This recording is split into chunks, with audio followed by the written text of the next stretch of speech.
Why, hello there. Welcome to another Wuthering Waves video. I hope this finds you well. So the game has been out for almost a week now, and I decided that today I wanted to make a video discussing what I think are the biggest issues in Wuthering Waves so far. I think that we need to be looking towards the future of this game. I know that the game just came out and everyone's really focused on the now and what's happening now and what we have right now. But, you know, launch isn't going to last forever, and this is a live service game. So there's obviously going to be updates, patches, new content, all sorts of wonderful stuff. And I think that it's important for us to start talking about what do we like about the game, what do we not like about the game, so that the developers know how they can move forward and what kind of ideas work well and what kind of ideas maybe aren't working so well for them. Now, of course, all of this is my own opinion. I'm just talking from what I think is important. Like, you know, obviously I don't think I'm right about everything or anything like that. So I just want to put that disclaimer out there. You know, obviously different people are going to say different things. If you ask them a question, that is kind of like what this video is just me responding to the question of like, what are like the three biggest issues with Wuthering Waves right now? So the first issue that I want to talk about, the first thing I want to discuss is that Wuthering Waves, in my opinion, right now in its current form is way too similar to Genshin Impact. Now I know that that's like a broad critique, like that's just like me just saying like they're very similar, and I'm going to explain a little more in detail. I understand wanting to have familiarity and like wanting your player base to feel like at home and comfortable with like everything and all the systems and stuff like that, and you can almost guarantee that everyone who plays Wuthering Waves knows of or has played Genshin or something like that, you know what I mean, at least a little bit. And so I understand wanting to have that kind of familiarity, but in my opinion,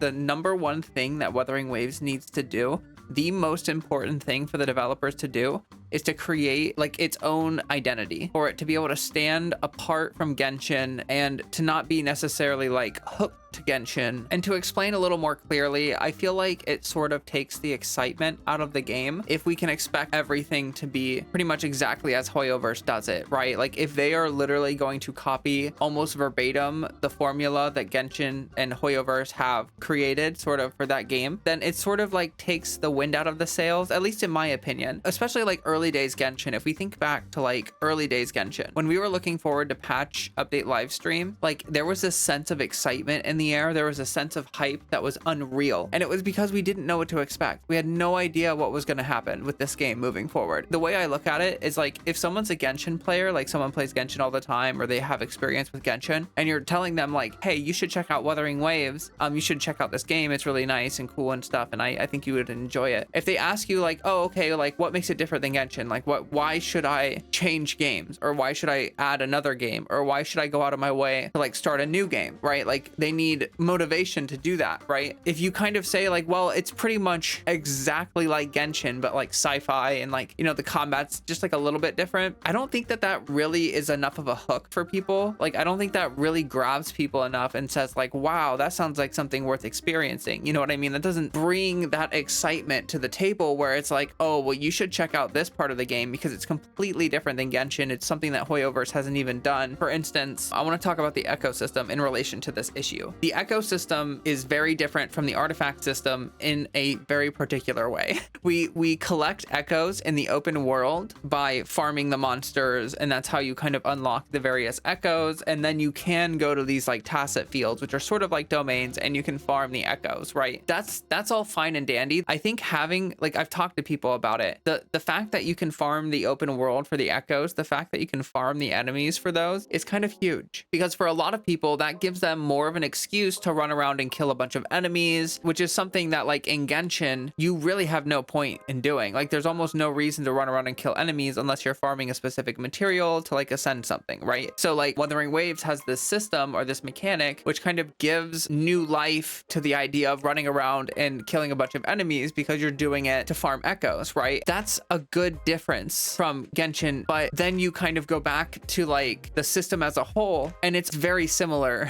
to like the artifact system in Genshin Impact. Like it's very, very similar. I just think that like the ecosystem has some things about it that make it different and kind of cool, but it is still so similar to like what is going on in Genshin that I think they need to do more. All right, and so my next point is basically just about like added security, two-factor authentication, stuff like that. I think that like having some more account security is going to be pretty important for this game moving forward. It's a game where people are spending money and people want to make sure that their accounts are secure. And now this was something that like Hoyoverse did not have 2FA with Genshin on launch, and it took them quite a bit of time and quite a bit of urging from the player base to add more security measures into FA. And prior to them doing that, there were instances of people having their accounts hacked. And now I'm not saying that like people just like woke up in the middle of the night and their account was gone. Like sometimes there is user error involved in getting hacked. Like if you fall for a link or something, you click on a link you shouldn't have or whatever, you trust someone that you shouldn't have, like that stuff happens. Having extra security is great for even those moments, because if you make a mistake and there's a little bit of extra security in the way, then it can kind of prevent someone from like taking over your whole account, ruining all your progress. So I won't labor on this point too much. I just think that account security is really important, and I think that that's something that they should consider adding to the game. I think that people would appreciate that and it would be good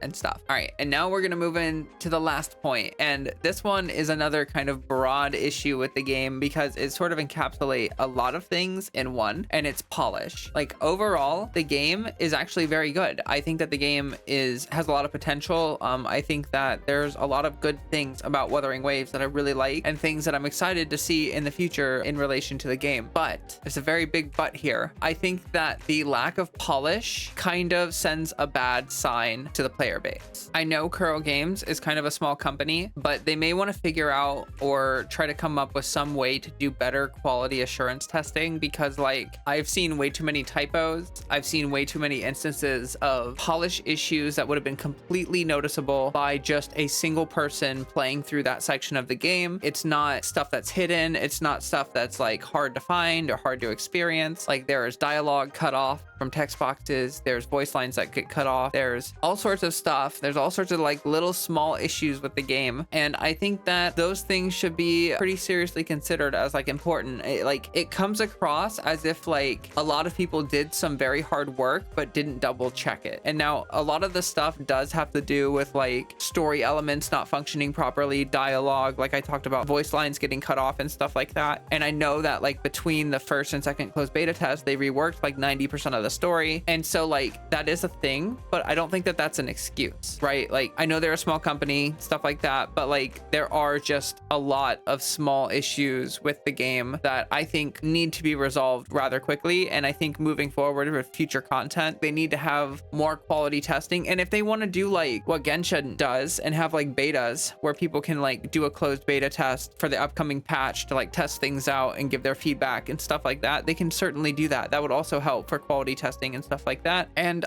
yeah, that's kind of it for my three biggest issues. To be totally honest with you, I think that these are actually some pretty good issues to have. We're not up here saying like the game is just a bad game. It's just not fun. It's just the character designs suck. We're not saying any of that. Like we're literally just being like, you know, it's really good, but there's just some stuff around the edges, stuff like that, that I think are pretty much the focus of this video. And to me, that's a good sign. Like if the game had bigger issues, trust me, I would be talking about them. And at launch, there were bigger issues. Like the game was just basically unplayable. Now, of course, in that polish section, there are still performance issues. Like there's still stuff not running properly with the game, with optimization, with stuff like that. But there are members of my community that play games on some pretty underpowered devices, and they are telling me that the game is constantly improving. It's running better and better over time. That's a good sign. Like that's really positive enough for me to not really have to worry about putting that as an issue for the game. Like the game is playable. So that's going to bring us to the end of the video. I appreciate you for watching, for listening in, all that stuff. Remember to like, comment, subscribe, all that wonderful stuff. In the comments, just like let me know what you think are the biggest issues with the game right now. Like what are the things